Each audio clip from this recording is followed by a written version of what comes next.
El momento ha llegado, los micrófonos se encienden, la música y su historia se apoderan de ti, y nosotras somos las protagonistas.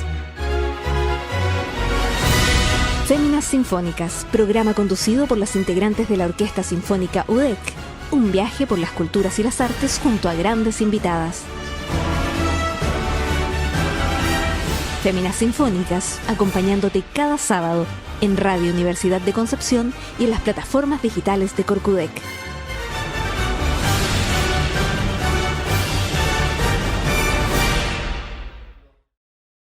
Buenas tardes, amigas y amigos del programa Féminas Sinfónicas. Estamos en la versión 142 de nuestro programa de la temporada 2022, con 3 años ya al aire en este programa, siempre por Radio Universidad de Concepción y las plataformas digitales de Corcudec. Además, este programa cuenta con el aporte del Ministerio de las Culturas, las Artes y el Patrimonio. Esa frase es la que hoy día le gusta a él. Eso. Ese es el tema de hoy, el patrimonio. Dina Meri, la panelista de hoy día, sí, ¿cómo estás? Violinista. Muy encantado de tenerlo en el programa. Gracias por la invitación. Y nosotros, yo voy a leer acá una pequeña reseña de nuestro invitado para que empecemos a conversar rápidamente. Javier Ramírez Hinrichsen es el jefe de la unidad de patrimonio BRIM, director del programa de Magíster en Arte y Patrimonio de la Facultad de Humanidades y Arte, miembro del Comité Chileno del Consejo Internacional Monumentos y Sitios y como una ONG clase A, UNESCO.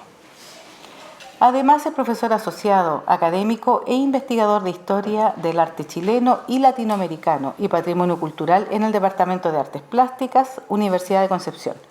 Sus áreas en la docencia e investigación son Historia del Arte Chileno y Latinoamericano Contemporáneo, Historia de la Arquitectura y la Ciudad Contemporánea, Patrimonio Contemporáneo. Javier, súper bienvenido al Féminas Sinfónicas. No, gracias, me sorprendió la invitación y siempre las he visto y escuchado en los programas, las he seguido desde el principio. Eso. Muy bien. Además que como académicos ahí en la universidad tenemos que estar alineados en nuestras actividades. Y bueno, la razón, digamos, de tu invitación al programa es lo que está en este momento, digamos, lo que todos los años ocurre, que es el Día del Patrimonio. Okay. Y la verdad es que estaba aquí viendo la pauta que nos entregan y me di cuenta que yo tengo en fondo la misma duda. ¿Qué es el Día del Patrimonio? ¿Por qué? ¿Por qué celebramos esto? Bueno, ¿tenemos harto tiempo? Esta actividad nace en el año 1999, pero recién el año pasado se cumplieron los primeros 20 años, puesto que de manera sistemática empieza a funcionar desde el año 2001. Inicialmente, por esta idea monumentalista, vinculada a los edificios fundamentalmente del patrimonio, vinculada al patrimonio, en el caso del concepto que se ocupa en legislación chilena, monumentos nacionales, fue la apertura de edificios. En la moneda, en fin, etc. Pero al transcurrir los años, y hasta más de 2 décadas ya, ha ido cambiando el énfasis. Y el énfasis que ya no solamente tiene que ver con lo que se llama una valorización selectiva, que es en general lo que uno siempre dice, bueno, ¿por qué esto es patrimonio o no? O ¿por qué esto está declarado monumento nacional o no? En fin. Claro. Y esa valorización selectiva, como dice la literatura internacional, tiene que ver fundamentalmente con una mirada desde lo que llamamos los expertos y de lo que son las convenciones, la UNESCO, las cartas internacionales en relación a esta materia. Y hemos avanzado, y digo hemos porque no solamente en Chile, sino a nivel mundial, y en especial en nuestro país, pero también como latinoamericanos en Latinoamérica, en abordar que el patrimonio tiene que ver con lo que hoy día está pasando también en Chile, es decir, una mayor presencia de una multitudinaria de diferentes expresiones. O sea, un patrimonio vivo, digamos, claro, activo. En ese sentido, sí. Es decir, bueno, cuando uno dice, incluso la otra vez lo comentamos con un colega en la universidad, es casi una redundancia decir patrimonio cultural, porque patrimonio es una acción de la cultura, y cuando hablamos de la cultura tiene que ver con los seres humanos, con las sociedades, en fin. Pero claro, desde ese aspecto, como más didáctico, pasamos, como dice un historiador del arte chileno, desde los objetos a los sujetos, de pensar el patrimonio como elementos de ideas vinculadas a un modelo cultural hegemónico, como dice una investigadora australiana, Laura Jane Smith, que tiene que ver con lo hegemónico, con lo elitista, con lo masculino, con lo eurocéntrico y lo oxicéntrico. Y hay que recordar en ese sentido que la UNESCO, que es la que genera, ¿no es cierto?, esta divulgación del patrimonio como un elemento cultural, nace a partir de un fenómeno que es el término de la Segunda Guerra Mundial y el enfoque de la ciencia, la cultura y la educación para la promoción de la paz. Y la paz que tiene que ver fundamentalmente los derechos culturales de todos los pueblos a partir de lo que ocurrió en la guerra en Europa y con el holocausto judío. Pero contemporáneamente, estoy hablando contemporáneamente en lo actual, hay otras manifestaciones, un ejemplo, los pueblos originarios, las disidencias sexuales, en fin, que ya no solamente tienen que ver con esta idea que también nos pesa mucho todavía como en Latinoamérica, y vuelvo a hacer cita a lo que está ocurriendo hoy en Chile con hoy día ya pronto plebiscito de salida por la votación por una nueva constitución política del Estado, que es que hay otra forma de pensar los derechos culturales y que lleva consigo la participación y la inclusión de otros saberes que ya no son este saber racional, occidentalmente hablando, sino otros saberes que algunas veces no han sido legitimados. Claro, entonces es como esa es la idea. Uno siempre piensa, cuando te hablan de patrimonio, uno inmediatamente se va como a la arquitectura, a lo patrimonial en cuanto a edificios antiguos, qué sé yo. Pero claro, es importante saber que el patrimonio ya está, es un concepto bastante más amplio, o sea, nuestros pueblos originarios son patrimonio del país, claro. Incluso las disidencias sexuales que estás nombrando. Es que tienen que ver con que todo grupo humano, como establece la Carta de los Derechos, la Carta de Derechos Humanos, del año 48, toda persona tiene derecho a hacer, podemos decir, usufructo o goce de su producción. Y eso tiene que ver con que a la vez hay mayor participación, pero como dicen algunos en la literatura, no quiero decir teoría específica, esta cosa más polisémica, es decir, los significados sobre los patrimonios, no solamente qué tipo de patrimonio, no las categorías, hoy día son abiertas. Entonces, hoy día ya no es decir patrimonio, hay mayor universalidad de tipos, sino que también hay distintas significaciones. Y en esas distintas significaciones, fundamentalmente de carácter social, y hablo en la sociedad en esa enorme diversidad, en ese enorme universo, en ese enorme entramado, hoy día el Estado, el nuevo gobierno entrante, definió algo que no se había hecho nunca. Aunque al principio se hablaba del Día del Patrimonio Cultural de Chile, pasó a decir el Día del Patrimonio Cultural en Chile, porque al decir de Chile es homogenizar, ¿no es cierto?, la idea de que existe un patrimonio que es un tipo respecto a una idea, y pasaron a en Chile para decir que existen diversidades, pero hoy día la convocatoria que hace el Ministerio de las Culturas, las Artes y el Patrimonio es el Día de los Patrimonios. Justamente por este entendido que hoy día ya para hacerlo más concreto, el patrimonio no tiene que ver con las cosas que están en los museos, en los archivos, o las definiciones desde el campo de los expertos, que es también un cuestionamiento a nosotros en el campo de la academia, que generamos conocimiento en torno a eso, sino que está en el ámbito civil, es decir, ciudadano. Claro. Una pregunta también decía, ¿qué debería hacerse para que el patrimonio sea más apreciado y valorado más allá de las efemérides? Mire, yo creo que la cosa concreta tiene que ver con la educación. Es decir, eso es fundamental. Y la educación no como una cuestión instruccional, sino más bien de lo que hoy día dicen las personas que trabajan en el campo de la educación y piensan los procesos nuevos de educación, los procesos llamados aprendizaje, que todo aprendizaje y por lo tanto conocimiento, saber, tiene que ser significativo. De nada sirve, ¿no es cierto?, un ejemplo, conocer casi enciclopédicamente algo, que es en el fondo a lo que uno también en un momento fue educado, sino que tiene que ser significativo. ¿Y cómo pasa esos elementos significativos? Ustedes van a abrir ahora el teatro, y lo significativo va a ser la experiencia, que es casi subjetiva, y eso al final lo importante, que es que cada persona, grupo familiar, le sea significativo. No solamente con la experiencia de haber conocido un teatro, sino que qué conexión está entre ese elemento o esa situación, esa evidencia, con la vida cotidiana. Porque pasa que justamente para estas fechas son espacios muy pequeños donde las personas acceden a lugares que nunca han accedido. Sí, claro.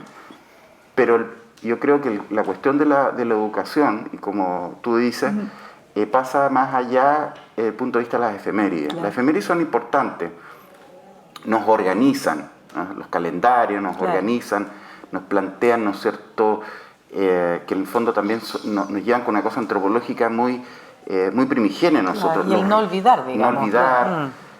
Y eso es un punto relevante en el caso de las comunidades, más allá del Estado, en representación a través de una cartera ministerial, como la que ya cité, sino que fundamentalmente es cómo las personas construyen, ¿no es cierto?, sus elementos de significación, y eso es lo que hoy día llamamos sobre la memoria. Entonces la memoria opera sobre los espacios, un ejemplo, venir al teatro, puede conectar con alguna experiencia en alguna escuela, en un colegio, de haber estado presente frente a músicos o músicas como ustedes, y conectan elementos de significación. Y ahí es donde más justamente se arraiga la valorización de lo que hoy día llamamos el patrimonio. Claro, entonces tú, de acuerdo a lo que estás planteando, uno podría pensar que el hecho de que normalmente las personas no tengamos no le demos esta gran significancia al patrimonio, tiene que ver con la educación. Entonces, y más encima tú al principio me dices que este día, digamos, el patrimonio desde 1999, o sea, nada. Nada. O sea, tampoco tenemos una historia tan grande como país, pero tenemos, para que llevar 20 años es nada. Entonces, efectivamente, por ejemplo, cada vez que presento el programa, digo que el programa cuenta con el aporte del Ministerio de las Culturas, las Artes y el Patrimonio. Bueno, nuestro Ministerio de Artes, digamos, de Cultura es muy nuevo también, pero Patrimonio vino a sumarse después más encima, ¿no? Sí, bueno, en Chile lo que en la nomenclatura del Estado, estoy hablando, no existe, pese a que todavía hay un desfase, porque se creó un Ministerio de las Culturas, Arte y Patrimonio, pero hay una norma legal que es la Ley de Monumentos Nacionales, que hoy día pasó a la Cámara del Senado, el proyecto de una ley de patrimonio que va a cerrar la etapa de casi 100 años, partió el año 25 con el Consejo de Monumentos Nacionales, y abre el espacio, hoy día todavía está en debate, de un nuevo cuerpo legal que incorpore no solamente lo que llamamos lo material, sino que es lo inmaterial, lo intangible u otro saber. Por lo tanto, también de ese punto de vista, el Estado chileno, desde inicio del siglo XX, pensó lo que en ese momento podemos llamar patrimonio, los monumentos nacionales vinculados a la educación, como una cosa de generar una definición del Estado-Nación. Cuando se crea este ministerio, el Consejo Nacional de las Culturas y las Artes se incorpora a este nuevo ministerio, y lo que era la estructura, un ejemplo, la DIVAM, y también Monumentos Nacionales se incorpora, y ahí están los servicios y también todo lo que tiene que ver hoy día con esta nueva forma de gestión del patrimonio, no solamente de un punto de vista, sino que de una manera mucho más transversal desde el Estado. Sí, claro, y para que no se como desparrame, digamos, de alguna forma. Porque igual el otro día nosotros estuvimos acá invitada a la nueva Seremi de Cultura. Sí. Y entonces, claro, yo de repente le digo, ya, ¿qué hace tu ministerio? Oye, y es una cosa enorme, porque tiene que toda la cultura, cultura como general, pero arte y patrimonio es mucho. No es lo mismo que otros ministerios, otras carteras que tienen como más específicos, de transporte, el de pesca, qué sé yo. Esto es una cosa súper amplia. Así es. Entonces igual es difícil.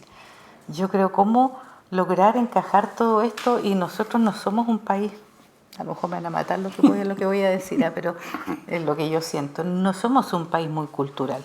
En general tú ves que en Santiago sobre todo, que hay edificios muy antiguos, casas preciosas, la tendencia nuestra es echarla abajo y hacer un edificio nuevo. Ujú. Tú vas a otros países, que si yo no sé, Perú, no he ido, pero lo sé. Y claro, ellos se basan incluso en su turismo y todo, en la cultura. Lo mantienen, qué sé yo, lo lucen, qué sé yo, hacen usufructo de eso. Y nosotros no.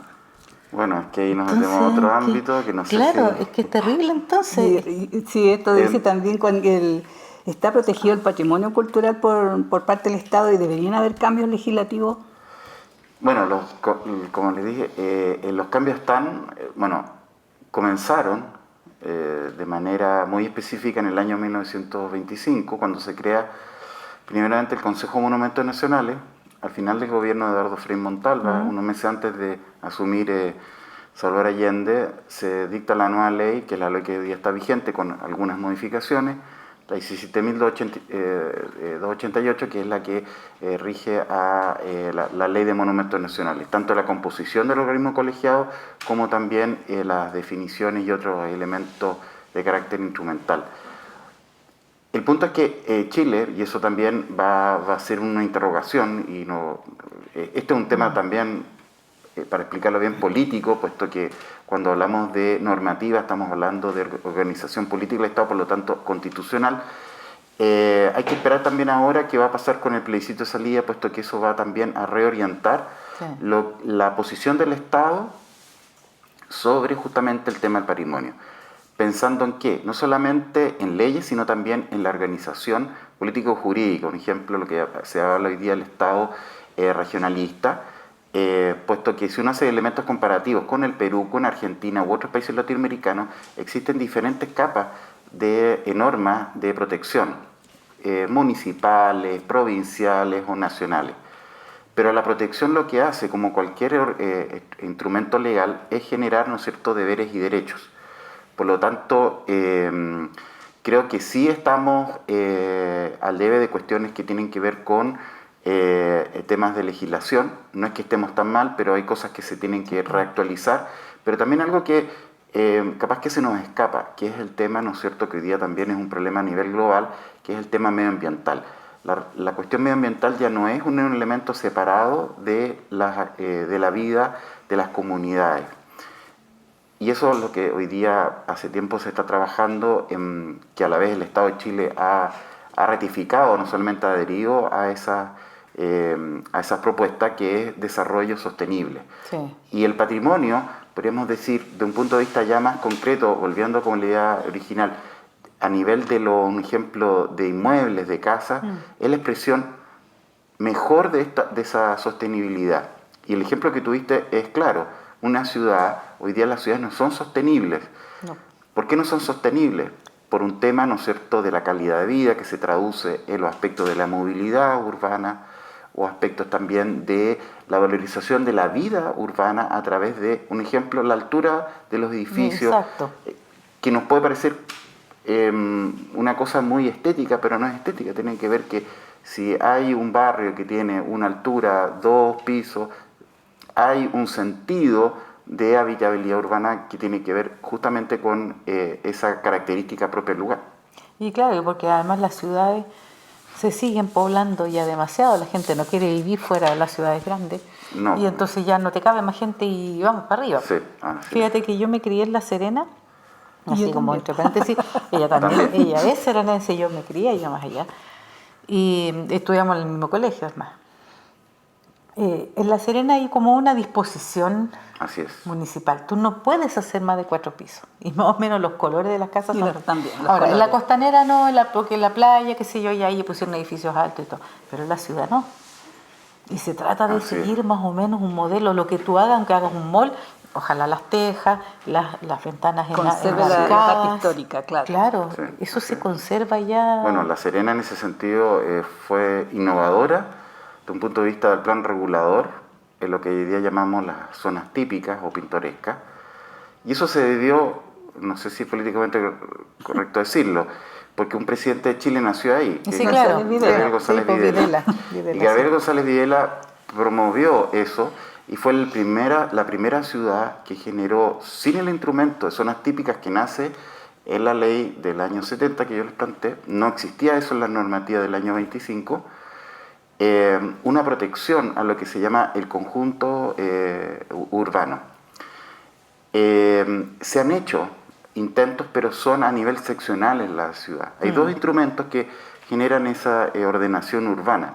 Uno, lo que es la ley de ordenanza de urbanismo y construcción, que tiene que ver con los inmuebles y zonas de conservación histórica, que atañe a cuando las municipalidades organizan el ordenamiento territorial, y el otro, el de monumentos nacionales. Sí, y sería súper lindo que en realidad se mantuviera así. Bueno, en la capital es difícil también. Oye, Diego, se nos vino la pausa. Sí. ¿Y dónde lo noté ya? Y todo, pues, la pausa musical que va a elegir. ¿No? ¿Cómo se llama eso que hacían en el colegio? El torpedo. El torpedo, sí. Y no se te olvide que lo que nos habías contado que ibas a pedir. Sí, para que nuestros bueno, auditores escuchen. mira, te lo contaba, yo estaba escuchándose, y lo escuchaba, algo que había empezado a escuchar cuando tenía 15 años, a Frédéric Chopin, y una que me gusta mucho, que también es bien conocida, algunas veces no saben que es de Chopin, pero aparece en muchos ámbitos, que es el Nocturno número 9, el Opus 2, creo que es de Frédéric Chopin. De Frédéric Chopin, y es hermoso. Así es que vamos a escuchar eso y regresamos para seguir conversando con nuestro invitado. Vamos y volvemos.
estamos de regreso entonces de esa hermosísima pausa musical y seguimos conversando con nuestro invitado, Javier Ramírez, sobre patrimonio.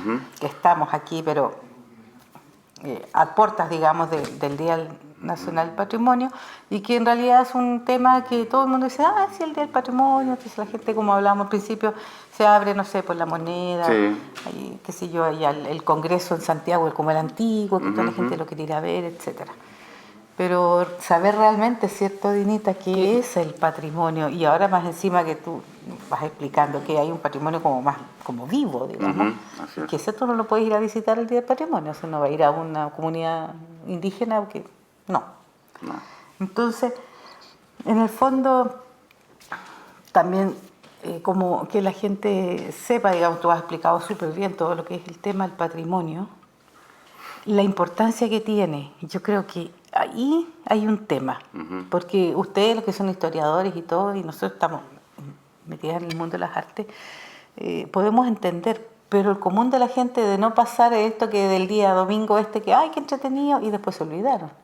Entonces, ¿cómo hacer que la gente realmente tome el peso? O sea, ¿qué es el patrimonio? ¿Cómo va a quedar así en la nueva Constitución? ¿Va a tener más fuerza? ¿Va a tener más peso? Es que yo creo que en ese punto lo que tú planteas es central. Es como lo que tú me mencionabas, ¿qué elemento? Y creo, bueno, volver al tema de la educación.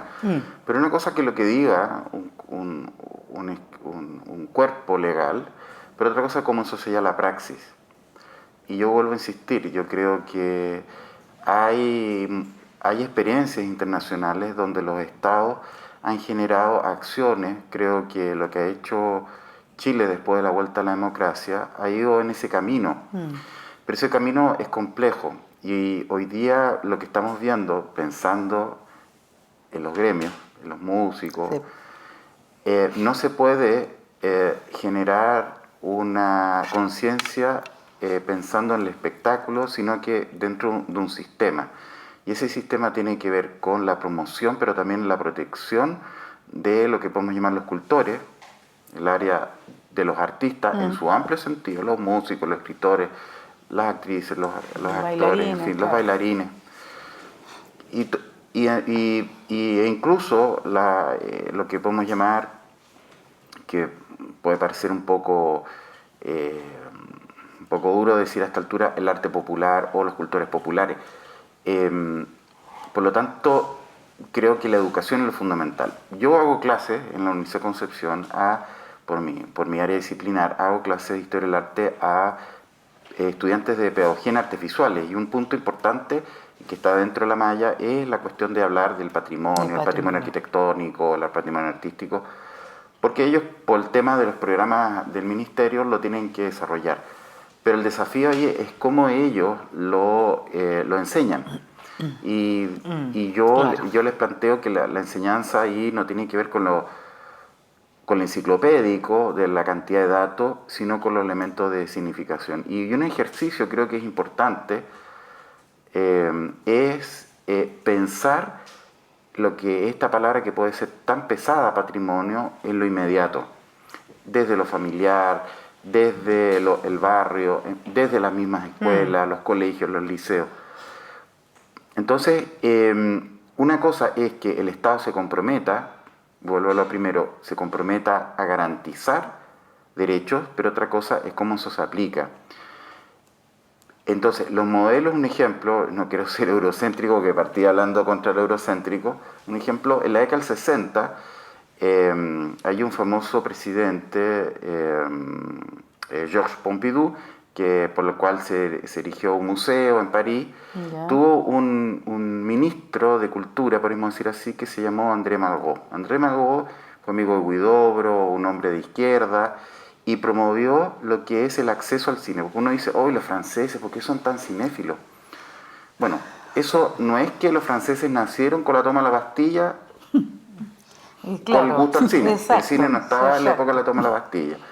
Lo que ocurrió es que hay una cosa que es distinto a la estructura de nuestro Estado, como allá son los colegios, uno manda a su hijo al colegio que está dentro del barrio, no que si No, uno es de Talcahuano, exacto, viene a Concepción. No, exacto. no se puede. No, está, y eso hay un área. Y lo que hay son, podemos decir, clubes de cine o cines de barrio. Están los cines, ¿no es cierto?, de las grandes marcas internacionales, pero están los cines de barrio. Entonces, las personas tienen acceso, un ejemplo, al cine. Y eso es una cosa que se cultiva, como cuando hablamos en agricultura. Es decir, es una cosa que constantemente uno hace y no es inmediato. Entonces, esos proyectos que uno dice, no sé, Europa, ¿por qué? No fueron de un día para otro. Se empezó en la década del 60 y las consecuencias son hoy. Lo que ocurre es que nos puede ser, por nuestra historia reciente, es que estamos como muy ansiosos de cambios, pero los cambios culturales no son cambios ni de 1 o 2 décadas, pueden durar incluso más de un siglo. Entonces, pero lo importante es iniciarlo. Pero también en paralelo, creo que es fundamental, es que no solamente es el producto, sino que son los cultores. No se puede generar una experiencia cultural sin que el no actor, haya, digamos, claro. Claro, los músicos, Sí. en fin, los pintores, los artistas en general, desposeídos de derechos básicos, que es a la vivienda, a la salud, en fin. Exacto. Porque si no, no hay un círculo virtuoso y tampoco se logra eso. Pero ese es un desafío que los estados asumen y dicen, bueno, vamos a invertir. Y una inversión importante económica que tiene rédito que una persona que puede terminar teniendo una carrera no en el área cultural, que puede ser ingeniería, medicina, valora eso. Entonces hoy día, claro, está esa decisión en que aparentemente que el campo de la cultura en Chile es casi como una cosa gremial, de personas que están muy, o porque uno es hijo de alguien que es artista, o por intereses particulares, y vemos como que es muy, es poco valorado el tema cultura en general en otras áreas profesionales que uno piensa. Pero eso se logra a través de la educación, pero son cambios, no son inmediatos, son políticas a largo plazo. Es que, ¿sabes qué? Entonces, espérate un momento, es que se me vino como una idea. De alguna manera, nosotros queremos como obtener los resultados que ha obtenido Europa. Sí. Pero ahora, o sea, copiar, en el fondo queremos copiar su resultado, no el proceso. Eso es. Y como para entenderlo, justamente, digamos. Eso es. Claro, Ese es sáltate todo el proceso que ellos llevan miles de años y nosotros queremos agarrar el resultado solamente. Claro, el punto es el proceso, como bien tú dices. El proceso. Y los procesos, ustedes como música saben, el músico se construye, no es que uno dice ya. Sí, claro. Es un proceso. Largo. Es un proceso. Y bien largo. Sí, Es largo, Sí, por supuesto. Es como también cuando yo le hago clase a alumnos en artes visuales, no porque obtengas un grado académico, una licenciatura en artes visuales. Lo sabes todo eso. Lo sabes todo. Claro. El proceso artístico, es decir, también. la construcción de lo artístico es un proceso. Claro. Es un proceso que tiene cosas que se legitiman porque tú estás en una sinfónica, en fin, pero nunca acaba. Pueden haber galardones, pueden haber reconocimientos, pero hay una cosa tan propia que nadie puede tomar, que es el acto creativo, que no lo puede hacer un historiador ni un teórico, en fin, nadie, que eso es absolutamente intangible. Eso al final es de la acción creativa propiamente tal. Pero yo voy a un plano más regional. La Universidad de Concepción es uno de los patrimonios más importantes de la región, y a la vez porque está tan destacada dentro de los más importantes del país. Por ejemplo, tenemos que el mural de la presencia de América Latina fue declarado monumento histórico en 2009. Así es. Y el campo de la Universidad de Concepción recibió la igual distinción de 2016. Así es. Mira, la Universidad de Concepción, que algunas veces yo hago unas guías dentro del campus, la Universidad de Concepción es producto de un proceso, de nuevo, de un proceso urbano que comienza en el año 23 con la compra de primeros terrenos y termina lo que es hoy una universidad centenaria. Por lo tanto, las instituciones, como el caso de las instituciones universitarias, producen bienes que llamamos culturales. Un ejemplo, el teatro, la sinfónica. El famoso arco que toda la gente conoce. Pero son elementos que algunas veces no se construyen planificadamente de una sola vez, sino que son parte de etapas y que se deben a distintas cuestiones. Un ejemplo, la importancia, ahora un ejemplo, se celebró los 50 años del actual edificio de la Biblioteca Central. Se inauguró el año 72, vino Salvador Allende a inaugurarlo, pero el sistema de biblioteca de la universidad tiene su inicio en la década del 20 y uno de sus promotores fue, el quien lleva el nombre del edificio, Luis David Cruz Ocampo, que fue parte de este grupo de personas, incluyendo a Enrique Molina, que promovieron la creación de la universidad. Pero para mí, un personaje desde el punto de vista de imagen rector, no quiero obviar a Enrique Molina Garmendia, pero fue David Schitkin Branover, que pienso que fue pensando en un actor histórico relevante en un momento nacional e internacional, que generó la promoción de lo que son la cultura, pero no como un tema elitista, sino como un tema pensado en el rol público de la universidad. Claro. El rol público. La universidad no solamente construye un saber que es para académico, digamos, claro, endémico, exacto, sino tiene que ser, ¿no es cierto?, salir de eso. Y un ejemplo también fueron la promoción de esos saberes con la que es la cuestión de las escuelas de verano. Entonces, en ese contexto, y en un tercer periodo de rectoría, un tercer momento de rectoría, que fue el tercer rector Ignacio González Ginúez, por lo que fue un plan de cooperación, de amistad entre México y Chile, el mexicano Jorge González Camarena realiza este mural. El mural, claro. Y este mural es un mural que uno podría hablar en otra ocasión, en mayor extensión, un mural tremendamente importante, independiente como a la calidad plástica del mural. Es un mural que tiene una enorme significación cultural y política para ese momento de Chile y de Latinoamérica. Claro, sí. Y eso fue reconocido, por lo tanto, en esa doble dimensión, en la categoría de monumento histórico el 2009 y después finalmente lo que es un área del campo, un polígono, el 2016. Oye, y una pregunta, así como lo que yo estoy entendiendo, la Orquesta Sinfónica, ¿somos un patrimonio cultural de la universidad? Por supuesto. Porque en el fondo somos vitrinas, digamos, la vitrina cultural que toda universidad necesita. Un poco a eso estás apuntando, que no solamente en la entrega académica, te doy un título, imparto una carrera, tengo profesores que publican. Mira, esto es como más largo. Hoy día uno habla de esta palabra que se llama vinculación con el medio. Claro. Entre la tercera década aproximadamente del siglo XX, en Córdoba, Ciudad de Córdoba en Argentina, tiene una importante universidad, la Universidad Nacional de Córdoba, promovió la idea de que la universidad tiene que hacer lo que llamamos antiguamente la extensión académica. Hoy día la extensión académica es parte de la vinculación con el medio. Entonces, la misión de la universidad no solamente es la formación o la investigación, sino la responsabilidad social, es decir, exacto, el rol público. Exacto. Entonces, yo cuando hablo de una orquesta, claro, las orquestas son pensadas, ¿no es cierto?, la ejecución de una pieza, un instrumento, como una especie de escenario en torno a una tercera actividad. Pero hay que pensar de que la finalidad no es esa, de que exista una orquesta, de que exista un coro, tiene que ver con justamente la universidad tomando acción sobre eso. Y el origen, tanto de la orquesta como del coro, capaz que podemos pensar que hoy día hay situaciones y contextos diferentes, tiene que ver con lo que les decía yo la década del 50. Es decir, ¿por qué la universidad requiere una orquesta?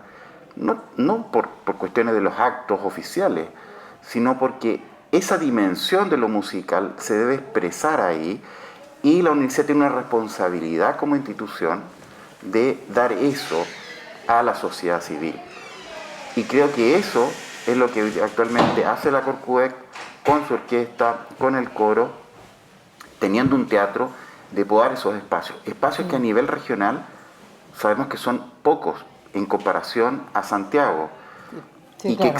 Y que una institución como la nuestra mantenga una orquesta, un coro con un teatro, es muy relevante. Sí, por supuesto. Porque justamente no es, aunque pueda tener apoyo del Estado, como tú mencionas, a través del Ministerio, es también política la universidad, y creo que es algo que ha sido transversal a distintas administraciones en tener esta responsabilidad social, Claro. este rol público. Sí, por supuesto, y no es barato mantener una orquesta. Y generalmente las orquestas sinfónicas, ya como las nuestras, tienen aportes estatales Por mayores, supuesto. digamos, mayores. Sí, Nosotros no sí. tenemos un aporte del ministerio, pero no es tan... Sí, por ejemplo, comparado con la Orquesta Sinfónica, la Orquesta Filarmónica de Sí. Santiago, que tienen tremendos aportes, pero por lo menos se hace.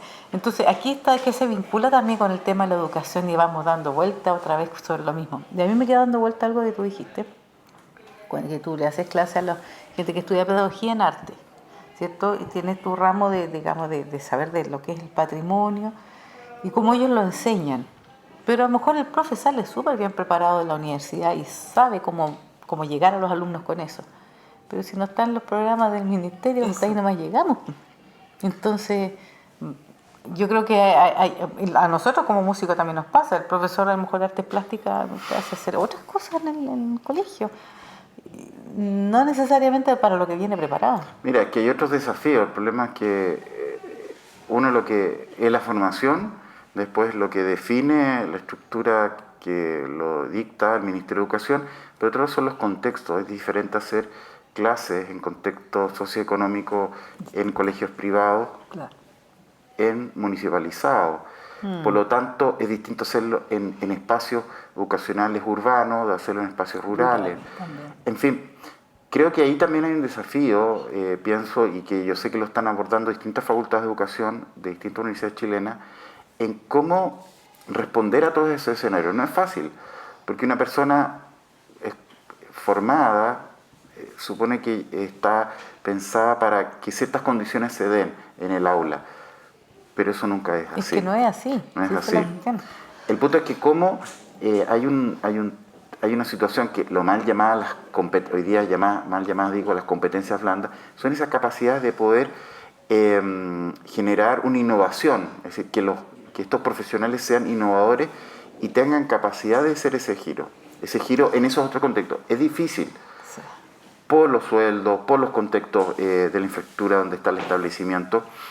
Y claro, porque tienes un mandato, además tienes un papel que te dice Claro, que te dice tú tienes que cumplir tal unidad, en fin, etcétera. Exacto.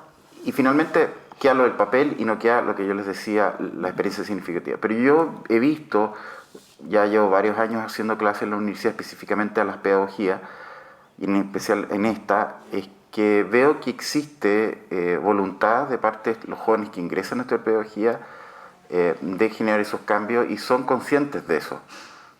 Y yo no lo miro como una cosa ideal, yo creo que lo he conversado con ellos y se los he hecho saber también. Es decir, una cosa es estar en un aula, todo controlado. Exacto. Pero otra cosa es la realidad, lo fáctico que es el ejercicio profesional de la carrera. Sí. Y fíjate que de alguna manera, porque hay una desconexión, lo que uno está entendiendo es una desconexión. Y si lo llevamos como a lo macro, es lo que estábamos hablando antes, que Chile quiere, o Latinoamérica quiere copiar el resultado europeo sin vivir el proceso. Acá un poco lo mismo. O sea, nosotros queremos que la población sepa lo que es el patrimonio, la cultura del país, pero no está conectada la pedagogía con de lo que estudian los chicos en la universidad. Mi hijo mayor es profesor de inglés de acá de la U de Conce. También, entonces, con la preparación que ellos traen, a lo que llegan a los alumnos, ahí al medio pasa algo que se llama Ministerio de Educación, que ahí falta la conexión, yo creo. Así es. Entonces, chuta, igual es complejo. Ya nos queda un poquito de tiempo para que nos cuente los detalles de las actividades porque que ha si no vamos a programado, estar conversando ¿cierto? aquí. Las actividades que ha programado para la celebración del Día Patrimonio aquí. de este año 22. Sí. Bueno, primero, como puntualizar que ya estando ahora en una nueva fase, se va a requerir para actividades en espacios interiores el pase movilidad, que eso es importante recalcar. Es importante que la gente lo sepa. Sí, el pase movilidad. Más ahora que bajamos de... Sí, ahora pasamos a la llamada nuestra la fase amarilla. Amarilla, sí, estamos con el semáforo. Pero sin embargo, hoy día estamos en un escenario distinto a los 2 años anteriores. Los años anteriores tuvimos una diversidad, incluso aquí la misma Corcudec hizo actividades virtuales. Bueno, ustedes hicieron, son un ejemplo del uso de las plataformas digitales. Exactamente. En ese ámbito de los 2 años que han pasado, 2020-2021. Pero este año fundamentalmente hay actividades presenciales. La que puede llamar más la atención es la visita al campanil. La habíamos realizado en 2019.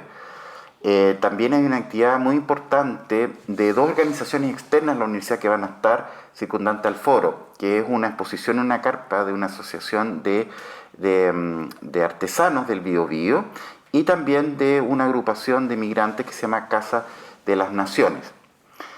Y al ladito de esa carpa de la Casa de las Naciones, o más bien, no es una carpa, va a ser como una muestra de comida, y en el foro va a haber un escenario para algunas presentaciones musicales de distintos grupos migrantes de nuestra ciudad y nuestra región.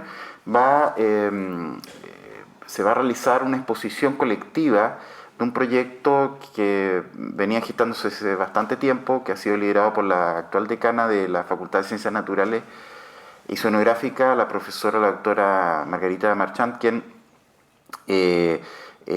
articula la red de colecciones científicas, y en el hall del nuevo edificio de Ciencias Químicas va a haber ahí una exposición.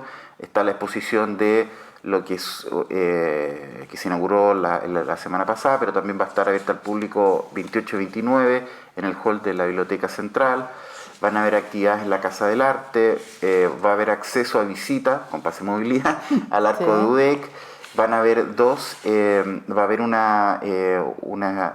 una charla en la Facultad de Ciencias Jurídicas y Sociales, que es la llamada, ¿no es cierto?, Facultad de Derecho, a cargo de Luis D'Amendrael, un arquitecto UDEC y un gran divulgador de la arquitectura local, sobre temas de un libro que sacó sobre Concepción 1930. Va a haber una muestra de instrumental científico en la Facultad de Farmacia. Y el domingo, un proyecto de un académico de la Facultad de Ciencias Forestales, el doctor Cristóbal Pizarro, va a contar de las 11:30, y el punto de encuentro es la ARCUDEC, lo que se llama el Sendero por el Patrimonio Arbóreo de la universidad. Y es un sistema, una metodología que es un recorrido, una ruta interna para hacer interpretación de las especies arbóreas, tanto exóticas como endógenas chilenas, desde lo que se llama lo biocultural. La relación biocultural significa la relación entre los aspectos biológicos y la cultura humana. La cultura humana. Sí. Mira qué interesante. Y aquí estoy viendo también que van a haber actividades virtuales. Sí. No solo todo sí, presencial. hay una actividad virtual que, bueno, primero lo que tú tienes ahí apuntado bien, un tercer concurso de fotorrelato sobre patrimonio, y que es promovido por la Facultad de Arquitectura, Urbanismo y Geografía. Ahí pueden ingresar a la página web de la FAU, que es la Facultad de la FAU. También va a mantenerse el acceso a un recorrido virtual del Museo de Geología. El Museo de Geología está en lo que se llama el sector de las cabinas, pero ellos produjeron un sistema que son los famosos recorridos 360, y que en cualquier parte del mundo uno puede acceder y recorrer el museo, y donde ahí hay distintos objetos de origen geológico. Oye, qué buena. Hay un montón de actividades. Ya, tenemos que despedir el programa, entonces antes de que lo despidamos, dile entonces a la gente en qué, dónde entra, digamos, para estar enterado de todo esto. La universidad. ¿Dónde es? Bueno, los dejo y las dejo invitadas para que participen.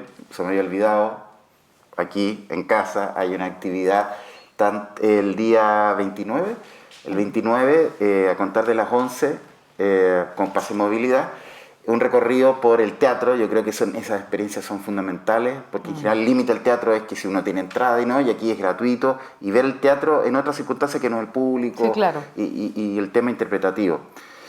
¿Dónde está todo esto? En el sitio web patrimonio.udec.cl. Ahí pueden acceder, hay un banner ahí que dice Día de los Patrimonios, y al pinchar ahí en ese banner ustedes van a aparecer una serie de casillas con gráficos donde incluye lo de acá, lo de Corcudec, y las otras que yo mencioné. Así que quedan todos cordialmente invitados. Exacto, muy bien.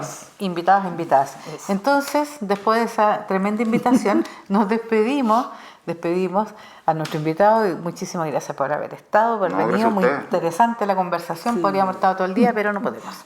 No, gracias a usted y las preguntas. Y me encantó estar aquí en la conversación con Qué usted. bueno. Muchas qué gracias bueno. por la invitación. Ya, Acceder a la entonces, invitación. Dinita, besos a Nos nuestros vemos auditores. en Adiós otro y que estén programa. muy bien. Cuídense. Chao, chao.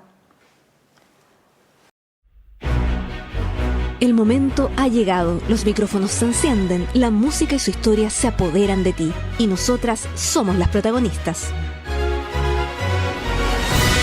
Féminas Sinfónicas, programa conducido por las integrantes de la Orquesta Sinfónica UDEC. Un viaje por las culturas y las artes junto a grandes invitadas. Féminas Sinfónicas, acompañándote cada sábado en Radio Universidad de Concepción y en las plataformas digitales de Corcudec.